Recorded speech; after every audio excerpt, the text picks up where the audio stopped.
Përshëndetje nderuar teleshikues, jemi në edicionin informativ këtu në News 24, do t'ju njohim tani më gjerësisht me informacionet e fundit.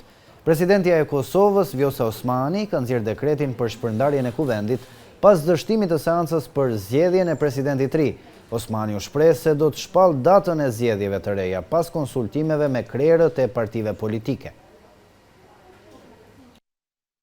Presidentja e Kosovës Vjosa Osmani ka nxjerrë dekret për shpërndarjen e kuvendit. Sipas saj, ishin përfaqësuesit e vendit që vendosën ta çojnë Kosovën në zgjedhje.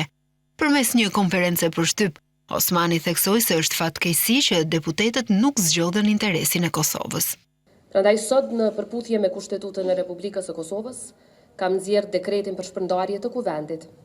Dhe nëpërmjet këtij dekreti po kryej detyrimin kushtetues, i cili është i përcaktuar qartë. Jam këtu përpara jush sepse përfaqësuesit e popullit mbrëm vendosën që ta dërgojnë vendin në zgjedhje të reja.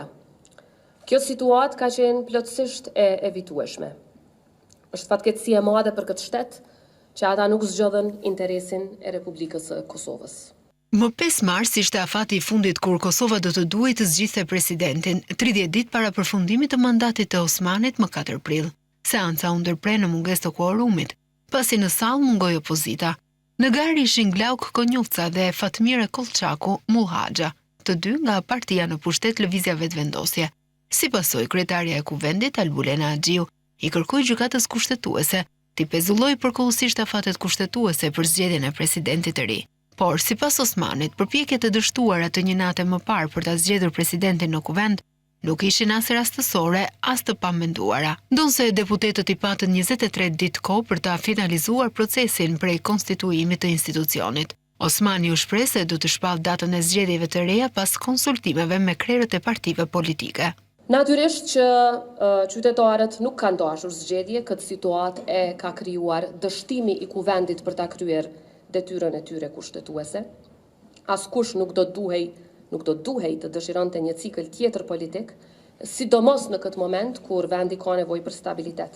Por këtu e sollën vendin njerëz të papërgjegjshëm e me qëllime të rrezikshme. Sipas saj, zvarritja do të krijonin situata të tjera edhe më të rrezikshme.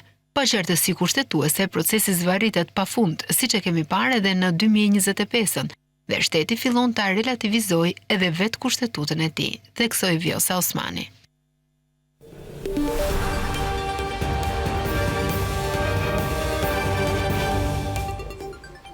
Ndrojmë temën e informacioneve tona. 7 ministrat e rinj të qeverisë u betuan sot para presidentit Republikës Bajram Begaj duke marrë zyrtarisht detyrën. Ndryshimet në qeveri u miratuan një ditë më parë në kuvend me votat e socialistëve. Pas betimit në presidencë, ata pritet të marrin pjesë sot në mbledhjen e Këshillit të Ministrave. Ne do të kemi një komunikim të drejtë për drejtë tani me kolegun Ergjys Gjençaj për të mësuar më shumë informacione. Ergjys, përshëndetje, kemi zyrtarisht ministrat e rinj tani. Kemi përshëndetje, po kemi një kabinet qeveritar të reformuar. Sot, para presidentit të Republikës, rreth një orë më parë, zëvendës kryeministri Albana Koqiu dhe 6 ministra të tjerë të rinj janë betuar para presidentit të Republikës Bajram Begaj. Kjo ceremoni betimi e cila është e sankcionuar në kushtetut u zhvillua një ditë pasi në seancën plenare u votua nga deputetet e majorancës dhe dekretet e presidentit të Republikës, të cilat sollën pikërisht to ndryshime në kabinetin qeveritar, ndryshime të cilat vinë rreth 6 muaj pas nisjes së punës zyrtarisht të kabinetit qeveritar të kryesuar nga kryeministri Edi Rama në këtë mandat të 4 qeverisës të Partisë Socialiste. Ndërkohë që menjëherë pas ceremonisë së betimit, të gjithë ministrat, sigurisht edhe ministrat e rinj kanë britur në godinë e Këshillit të Ministrave për të marrë pjesë në mbledhjen e qeverisë, mbledhja e cila pritet të drejtohet nga vetë kryeministri Edi Rama. Sigurisht është një mbledhje me dyer të mbyllura dhe pritet që gjatë ditës të bëhen të ditura edhe vendimet të cilat do të merren apo dhe projekt ligje të cilat do të mbledhen në këtë mbledhje të qeverisë. Klevi, nëse me lejojnë të kujtojmë dhe njëherë ndryshimet në kabinetin qeveritar, kështu që u shkarkua Belinda Balluku si nga funksionist e vendës kryeministres, ashtu dhe të ministres së infrastrukturës dhe energjetikës, ndërkohë që Albana Kociu mori detyrën e zëvendës kryeministres, e cila deri më tani mbante detyrën e ministres së brendshme. Elisa Spiorpali u shkarkua si ministër për Evropën dhe punët e jashtme dhe nga sot zyrtarisht pas ceremonisë së betimit është Ferit Hoxha, e cili do të mbajë detyrën e ministrit për Evropën dhe punët e jashtme. Besfor Lamallari është ministri i ri i punëve të brendshme, i cili merr detyrën nga Albana Kociu. Toni Gogu, i cili deri më dje ishte ministër për marrëdhënien me parlamentin, është zyrtarisht ministër i drejtësisë. Enea Karakaçi zëvendëson Belinda Balluku si ministër i infrastrukturës dhe energjetikës. Ermal Nufi merr drejtimin e Ministrisë Mbrojtjes, cila drejtori deri më tani nga Piro Vëngu, dhe deputetja e Partisë Socialiste e Qarkut të Vlorës, Eriona Ismaili, merr detyrën e ministres për marrëdhëniet me parlamentin. Pra kjo është mbledhja e parë e qeverisë pas tyre ndryshimeve të propozuara nga kryeministri Edi Rama dhe më pas të dekretuara nga kreu i shtetit. U votuan të gjitha dekretet ditën e djeshme në seancë plenare. Sot ceremonia betimit e pikërisht tani janë mbledhur të gjithë ministrat në këtë mbledhje të qeverisë. Mirë, Ergys, faleminderit për gjitha informacionet që ndave me ne, nëse do të ketë ndoshta një dinamik tjetër, ne do të kemi komunikim me tjera në vim. Faleminderit ju. Ndërkohë vjojmë me tjera informacione. Seanca parlamentare ka degeneruar në tensione dhe kaos. Deklarata 0900 për ty kam këtë numrin Albana. Bërë nga kreu i grupit socialist Aulan Balla, drejtuar demokrates Albana Vokshi, shkaktoi përplasjet forta. Realisht nuk ishim një numër telefonit tuajnë që t'ju merrin telefonet dhe thonim orë si mendoni ju për këtë, po 0900 se për ty kam këtë numrin, për ty Albana, pa dyshim. Kjo deklaratë e Aulan Ballës ishte fitili që shpërtheu përplasjen e fortë në sallën e parlamentit. Demokratët i vlerësuan të patolerueshme dhe jashtëzakonisht ofenduese fjalët e kreut të grupit socialist. Zoti kryetar, Zoti Barri Uluni.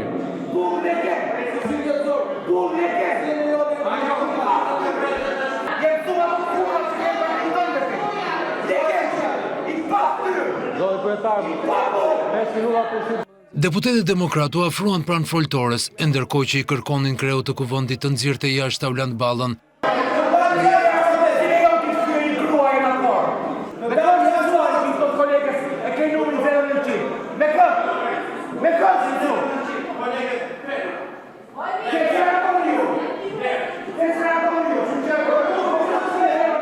Për të qetësuar situatën, Niko Peleshi ndërpreu seancën. 5 minuta pushim sa të vendoset qetësia. Rikthimi në seancë nuk solli ndryshim. Përkundrazi, situata u përshkallëzua kur Klevis Balliu tentoi të mbyllte mikrofonin kreut të grupit parlamentar socialist. Jo, nuk është e vërtet. S'është e vërtet. Replika të forta shkëmbyen Gazmend Bardhi dhe kreu i kuvendit Niko Peleshi. Keni thënë këtu fjalët që unë deri më sot nuk i kam dëgjuar ndonjëherë këtu me vesht e mi. Dakor? Ti, Gaz Bardhi, sot ke thënë fjalët më të ulta që si ka as fjalori. Keni thyer gjithë familjarët e kolegut. Dakor? Edhe bën kështu si i mërzitur ti për një numër telefoni që nuk po e lejon ta sqaroj. Në mes të zhurmës, Aulan Balla i kërkoi ndjes deputetes demokrate Albana Vokshi nëse ishte ndjerë i ofenduar nga fjalët e tij, por me tona të forta ju drejtua opozitës. Nëse kolegja Vokshi ndihet e fyer, unë i kërkoj ndjes.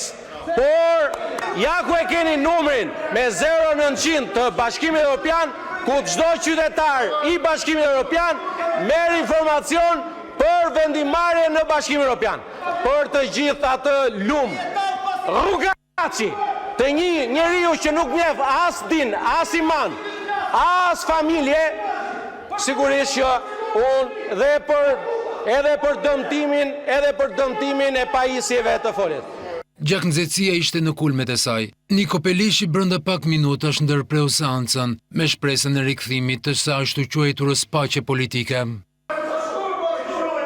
Pushim derisa të vendoset qetësia në sallë. Në një ambient ku tensioni ndjehen në çdo qelis, diskutimet u ndërprend dhe u kaluan në votim të nismave ligjore. Në sallë ishin vetëm socialistët, pasi opozitarët u larguan prej saj. Një tjetër debat në Kuvendin e Shqipërisë u zhvillua mes Elisas Spiropalit dhe Sali Berishës. Deputetja e PS-s, me një mesazh të koduar që habiti jo pak edhe socialistët e tjerë, deklaroi se si e dinte Sali Berisha shkarkimin e saj përpara se të ndodhte. Kreu i PD-s ju përgjigj se ajo është viktime e Belinda Ballukut dhe se po përgatitej të ishte zëvendës kryeministre. Për herë të parë pas shumë vitesh, Elisa Spiropali nuk u ul në radhët e ministrave, por në ulset e deputetëve. Sipas Belind Kolliçis, shkarkimi i Spiropalit e ka shqetësuar edhe Niko Peleshin, duke aluduar për një marrëdhënie të ngushtë mes dy kolegëve socialist. Mendova se kishe reflektuar edhe i kishe marrë parasysh edhe gjitha shqetësimet edhe të partnerve, edhe takimet që ke bërë, se je nga të paktët politikanë që je pritur të majorancës edhe në Amerikë, po me sa duket largimi i ministres jashtme, si pjesë e klubit të anglishfolësve në PS, të ka detyruar të radikalizohesh nga në i merak i brëndshëm që mund të kesh. Përgjigja e Spiropalit si një lloj mesazhi i koduar, habiti jo pak edhe kolegët e saj, teksa u shpreh e habitur dhe e keqardhur që shkarkimin e saj e paralajmëroi Berisha. Unë nuk flas vetëm anglisht, flas edhe gjuhë tjetër të huaj, po më mirë se shqipe nuk flas asnjë gjuhë. Kështu që jam e qartë, jam e qetë, e vetmja gjë për cilën më vjen keq është që largimin e paralajmëroi Sali Berisha në sallën e Kuvendit dhe jo ndonjë tjetër. Vetëm për këtë jam e habitur që i doli fjala, për asgjë tjetër. Deputetës së PS-s ju përgjigj Kreu Demokrat, duke i thënë se është kurbani Belinda Ballukut. Eliza, je viktima më paransishme e lubis dhe më e merituara në një kohë kur syt e shqiptarëve drejtoshin drejt asaj, si kur ti shte korbe e zezë, në fakt aty afër është, ti na vije si nuse këtu. E veshur me të bardha, me të gjitha aksesoret, po pse qa kujton ti se barhan të lubia, ndaj dhe se ke nga Sali Berisha, jo, e ke nga vetja jote, se jo që se mbroje, po për kudrazi, gëzoheshe se tani do bëheshe ti zëvendës kryeministre. Nuk ta priste mendja se ishte kjo tjetra, kloni lubis. Ja ku e ke klonin, po e ke nga vetja jote, se more përpjet ti tani, iku lubia, the ja, edhe të gjithë këta shifri, unë do jem lubia ju thoshte kjo. Edhe këta, të dhanë atë që meritove. Në replik me Berishën, Spiropali deklaroi se çdo kush mban përgjegjësi për vendimet e veta. Vetja është ajo që na sjell ku jemi dhe vetëm për veten mbajmë përgjegjësi. Për të tjerat mbajnë përgjegjësi ata që i bëjnë.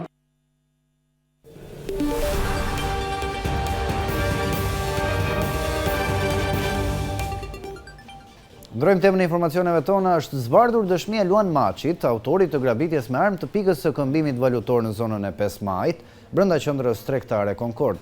Gjensila Kodra do të na informojë më tepër. Gjensila, përshëndetje. Çfarë ka ndodhur ditën e djeshme dhe çfarë thon hetimet dhe dëshmia e grabitësit? Klevi të përshëndes, në fakt 42 vjeçari i dyshuar si autori grabitjes të paktën rreth 3 milion lekë të vjetra apo 300.000 lekë të reja në një filial, në fakt në një pikë këmbimi valutor, ka pohuar se këtë grabitje të cilën kreu dje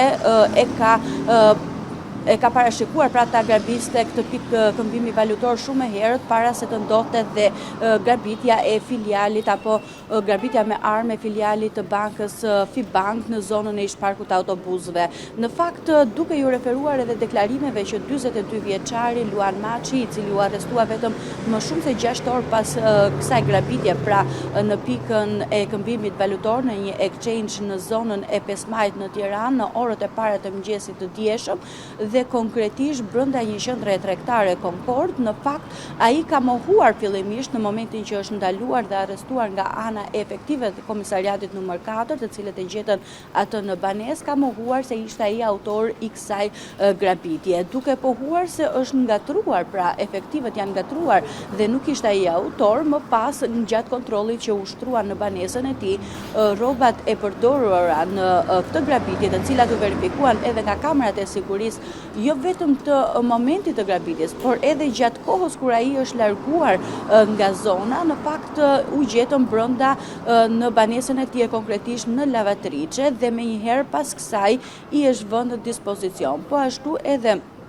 nga ana tjetër, ai ka pohuar se nuk është ai personi që kërkonin dhe ishin ngatruar, por në momente pasi nga kamerat e sigurisë ka rezultuar se personi që kreu grabitjen fillimisht, pra 42 vjeçari Maxhi, ishte thuajse i maskuar me një kapuç dhe bënte pak më të vështirë identitetin apo identifikimin e tij dhe ishte me mjekër, ndërsa në momentet e para që u gjet në banesë dhe u ndalua nga efektiv të komisariatit numër 4, ishte i rruar, mund të themi, dhe pikërisht në momentin që janë vënë në dispozicion këto mjete materiale, si rrobat, po ashtu edhe brisku i rrojës, po ashtu i gjetur në lavatriçe, të cilat ishte kujdesur më së miri për t'i fshehur dhe për të, nëse do të kishte një kontroll banese në banesën e tij për shkak se është person me precedent më parshëm penal, po ashtu për vjedhje, në fakt ai ka treguar më pas se ishte ai në momentin që janë vënë në dispozicion pra këto sende materiale, ka treguar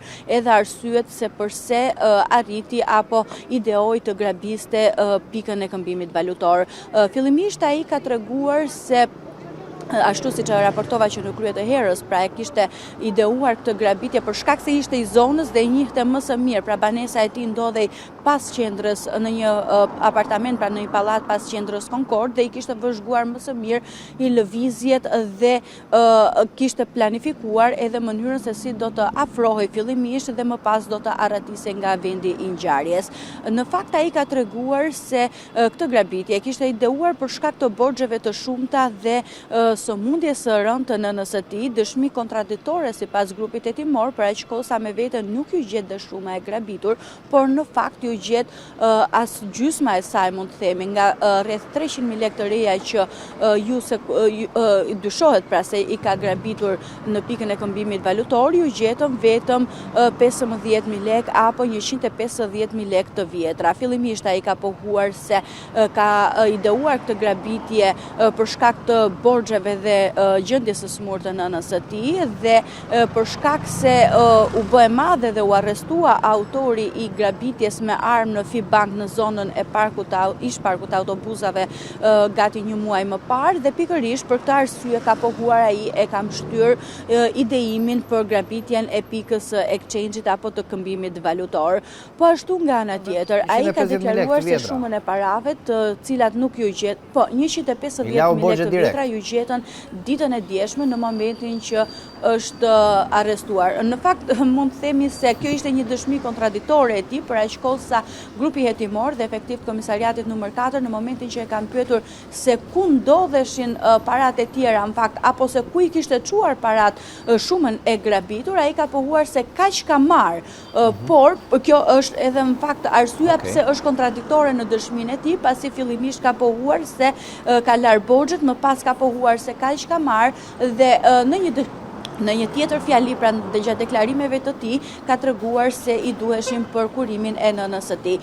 Por nga ana tjetër, nëpërmjet kamerave të sigurisë janë zbardhur dhe lëvizjet e tij, armën e zjarrit, ai të cilën në fakt e mbante me vete dhe kërcënoi punonjësen e pikës së këmbimit valutor, e kishte fshehur në një puset shumë pranë qendrës Concord, por nëpërmjet rrugicave të zonës dhe më pas pasi kishte hyrë i qet në këmbë në tregun e medreses, më pas është larguar prej andej për të humbur gjumët në këtë lloj forme me një taksi, duke shkuar, edhe pse në fakt duhet theksuar që banesa e tij ishte shumë pranë Concordit apo edhe vendit ku ai fshehu armën, është larguar prej andej me një taksi për të fshehur në këtë lloj forme edhe gjurmët. Më pas është shoqëruar në ambientet e komisariatit ku është marrë edhe deklarimet e tij. Është person me precedent më parshëm penal, po ashtu për vjedhje. Mirë, Gjensila, faleminderit për gjitha informacionet që ndava me ne.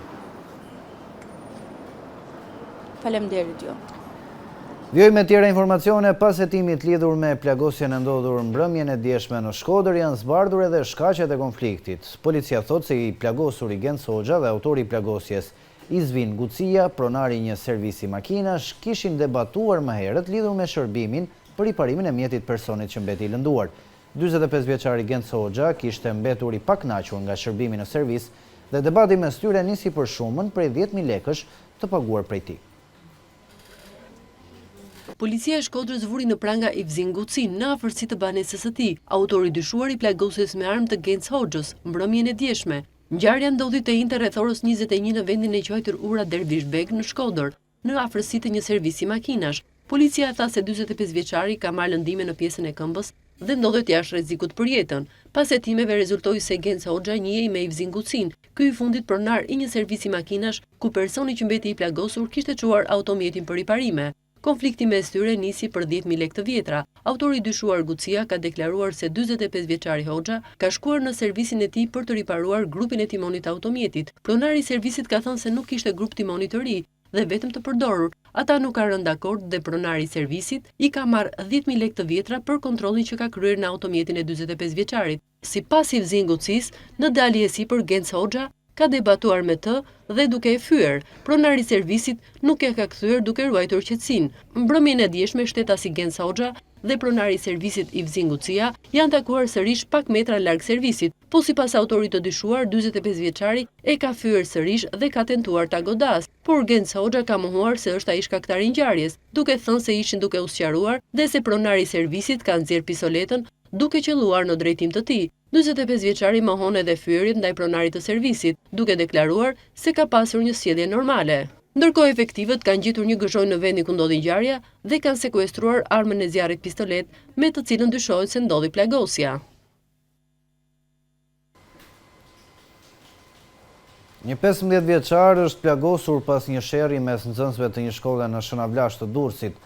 Policia bën të ditur se ngjarja ka ndodhur rreth orës 9:30 kur nxënësit e moshave 15, 16 dhe 17 vjeç u konfliktuan me njëri tjetrin.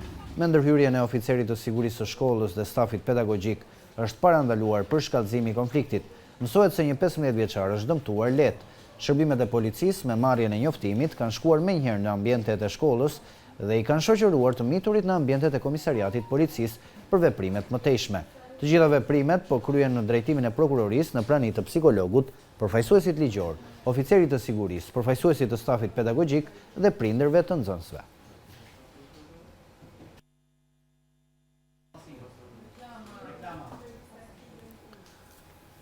Do të shkëputemi tani për një hapësirë publicitare, rikthehemi pas pak me informacione të reja.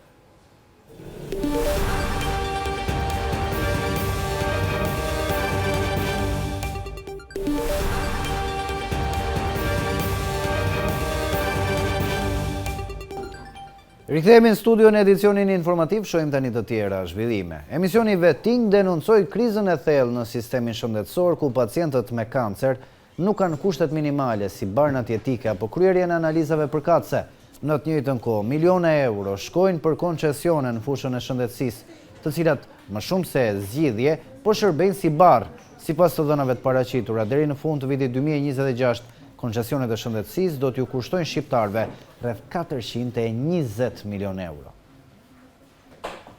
Emisioni investigativ Veting denoncoi një krizë të thellë në sistemin shëndetësor ku pacientët me kancer mbeten pa barna jetike dhe pa analiza, ndërsa miliona euro shkojnë për kontrata koncesionare. Rasti i Nazmi Picirit është simboli i kësaj situate. Prej 3 vitesh në kimioterapi, ai tregon se është detyruar të blej vetë ilaçet, ndërsa analizat shpesh janë mohuar në spital dhe është orientuar drejt privatit. Tash na ka dhënë problem analiza, nuk ne bën analiza. Thot shkotën pra, shkoj te drejtori në Durrës, se takoj drejtorin, o drejtori thotë, nuk kam thënë se çfarë bëjnë. Shkova 2 herë kam ikë ministri. Kam taku një 2 goca atje, një është kanë fol me drejtori, o drejtori s'ka çfarë bën drejtori as në drejtori, as doktori si kam unë atë. Se nuk kena lek të cek, lek i ka ministria. Sipas investigimit, problemi nuk është episodik, por i përsëritur prej vitit 2020. Janë konstatuar 10 raste vonesash në furnizimin me barna tumorale, përfshirë terapi pa alternativ si daratumumab. Penalitetet për vonesat që arrin miliona lek nuk janë arkëtuar, ndërsa barna të përfshira në listën e rimbursimit rezultojnë pa kontratë aktive furnizimi. Raportet e kontrollit të lartë të shtetit kanë evidentuar mangësi serioze në planifikim, monitorim dhe dokumentim, ndërsa 4 koncesionet kryesore të shëndetësisë janë në hetim nga struktura e posaçme kundër korrupsionit dhe krimit të organizuar. Debatet në Komisionin e Ekonomisë treguan përplasje mes zyrtarëve, ndërsa pacientët vjojnë të përballen me mungesa. Situata bëhet edhe më e rëndë në onkopediatri, ku barna si aktinomicin D kanë munguar pa kontrat furnizimi, duke detyruar familjarët t'i sigurojnë privatisht ose përmes donacioneve. Ndërkohë, ekspertët theksojnë se ndryshimet ligjore ndër vite kanë ulur filtrat e sigurisë për barnat dhe kanë dobësuar kontrollin institucional. Sot një rëndim pas barnave, të cilat kanë kostur më të lirë. Normalisht, që dhe cilësia tyre lën shumë për të dëshiruar, në qoftë se ajo nuk është e kontrolluar në bazë të kërkesave GLP. Në sistemin shëndetësor shqiptar nuk ka një planifikim të qartë të nevojave. Edhe është përpjekja vazhdon prej dekadash tashmë që të bëhet një planifikim bazuar mbi nevojat, por ky planifikim asnjëherë nuk është arritur të realizohet. Sipas të dhënave të paraqitura, deri në fund të vitit 2026, koncesionet e shëndetësisë do të kushtojnë shqiptarëve 420 milion euro, por ndërsa fondet publike angazhohen për kontrata afatgjata, pacientët me kancer përballen me ndërprerje trajtimi, vonesa ciklesh dhe pasiguri për jetën. Investigimi i Veting ngre pyetjen thelbësore: a është kthyer sistemi shëndetësor nga mbrojtësi i jetës në peng të koncesioneve? Do të shkojmë tani me pamje drejt për drejta nga kryesia e kuvendit, aty ku po mban punimet Komisioni i Jashtëm. Ndjekim punimet. Për integrimin europian dhe nuk pretendon se të implementojë një direktivë specifike të Bashkimit Evropian. Ai bën diçka shumë më të thjeshtë dhe shumë më të drejtë. Vendos një mekanizëm që pasuritë e konfiskuara nga krimi t'i kthehen në dobi të shoqërisë, për strehimin e punonjësve të rendit, familjeve, viktimave të krimit dhe të çifteve të reja. Direktivat europiane mbi konfiskimin e aseteve rregullojnë si konfiskohen dhe menaxhohen asetet, por nuk ndalojnë dhe as kufizojnë mënyrën se si shtetet vendosin t'i përdorin ato në interes publik. Përkundrazi, parimi që qëndron në themel të tyre është pikërisht ky, që pasuria e krimit t'i kthehet shoqërisë. Pra problemi nuk është se projekt ligji bie ndesh me Bashkimin Evropian, problemi është se deri sot shteti shqiptar nuk ka bërë pothuajse asgjë që këto pasuri të përdoren për qytetarët. Ky projekt ligj përpiqet të ndryshojë pikërisht këtë. Së fundmi, edhe një pretendim tjetër për sa i përket tabelës së përputhshmërisë, të nderuar, kjo nuk është një çështje që duhet merret propozuesi i projekt ligjit. Kjo është një çështje dhe një detyrë e kuvendit që ta kryej dhe e ftoj që ta kryejnë.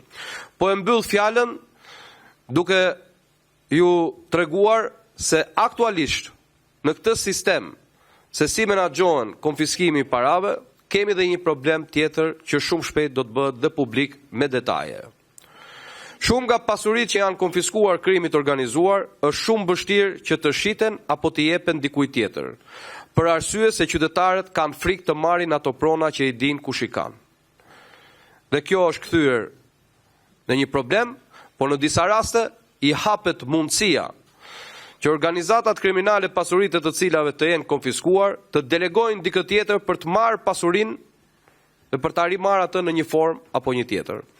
Ndaj të nderuar antarë të Komisionit të Jashtëm, ju ftoj të më mbështesni në këtë projekt ligj, i cili në thelb ka marrjen e pasurive të krimit organizuar dhe t'ia uçojmë ato në shërbim të efektivëve të policisë që përballen me krimin, të familjeve të viktimave nga përballjet e bandave dhe çiftet e reja për t'i stimuluar ato dhe për t'i treguar atyre që shteti shqiptar i do ato dhe i kërkon që t'jetojnë këtu, duke i ndihmuar në jetën që ata po nisin. Faleminderit. Faleminderit, zoti Balliu. Kam një pyetje për kolegët e administratës. Kush është komision përgjegjës? Vazhdojmë mbush me këtë. Se nuk e thonin.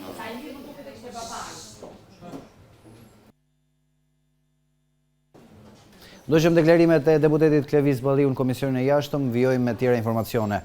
Pas përshkallëzimit të konfliktit në lindjen e mesme, Ministria për Evropën dhe punët e jashtme u ka bërë thirrje të gjithë qytetarëve shqiptar të shmangin udhëtimet në këtë rajon deri në një njoftim të dytë. Autoritetet theksojnë se situata në këtë rajon vijon të jetë e paparashikueshme dhe e pashëndrueshme, duke përbërë një rrezik për sigurinë e qytetarëve. Ministria për Europën dhe Punët e Jashtme në vijim të komunikimeve të mëparshme u bën thirrje të gjithë shtetësve shqiptar të shmangin udhëtimet në rajonin e lindjes mesme deri në një njoftim të dytë. Situata në këtë rajon vjen të mbetet e paparashikueshme dhe e paqëndrueshme. Ministria për Europën dhe Punët e Jashtme po ndjek me vëmendje zhvillimet dhe do të vijojë të informoj publikun në mënyrë të vazhdueshme, thuhet në njoftim.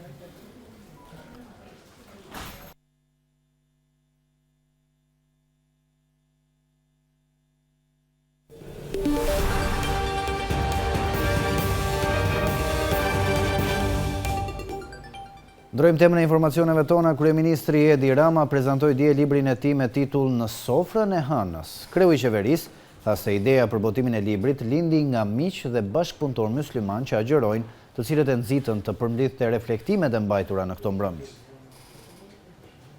Në sofrën e hënës është titulli i librit me autor kryeministrin Edi Rama. Në faqet e tij janë shkruar përmbledhjet e refleksioneve gjatë mbrëmjeve të iftarëve vit pas viti. Rrëfeu kreu i qeverisë tek sofra e iftarit, Rama shikon dhe një moment ku bashkohen njerëzit. Gjatë promovimit, kryeministri lajmëroi ngritjen e një muzeu të Islamit në Tiranë. Mund të ndihmohen njerëzit që ta shohin fen përtej paragjykimeve dhe stereotipeve që janë gjëra më rrezikshme, sidomos kur flitet për Islamin. Për të ngritur edhe muzeun e artit islam në Shqipëri, ne nuk e kemi një muze të tillë për fat keq dhe ne jemi duke punuar për projektin. Shefi ekzekutiv theksoi se kultura islame ka një kontribut rëndësishëm edhe në kulturën e Evropës. Përtej besimit të drejt për drejt, unë mendoj që në feja ndërsi dhe islamin veçanti është burimi një urtësie të madhe kulturore. Një urtësi që lidhet me kufit e njeriut, me nevojën që njeriut t'jeti vetëdijshëm se ku janë kufit e tij. Dhe pastaj të lidhur këta kufi me dinjitetin e njeriut. Prathënia e librit është shkruar nga ministri i jashtëm i Emiratëve të Bashkuara Arabe, Sheiku Abdullah bin Zayed, përfaqësues i kurorës. Kjo ishte gjithçka e përgatitur për këtë edicion informativ, por mos harroni, për informacionet më të fundit mund të shkoni në balkanue.com për të informuar mbi ngjarjet më të fundit nga vendi dhe nga bota në korale. Bashkë ndajemi këtu, faleminderit për vëmendje.